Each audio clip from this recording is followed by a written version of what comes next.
हुआ नहीं। ऐसे करके इसमें ऐसे डालना है। और यहाँ पे एक बूस आता है, बूस में थोड़ा सा ग्रीस लेके टैप को लगा दीजिए। और इसको कस्तो भिटी बिग्रेला जस्तो लाग्यो नि त मलाई यार। अब इसको हमको यहाँ पे ये हम सब क्लीन कर लिए हैं। इसको हमें डालना है ऐसे।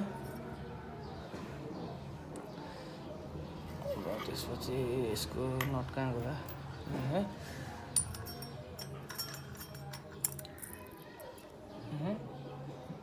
सर बंद कर दो।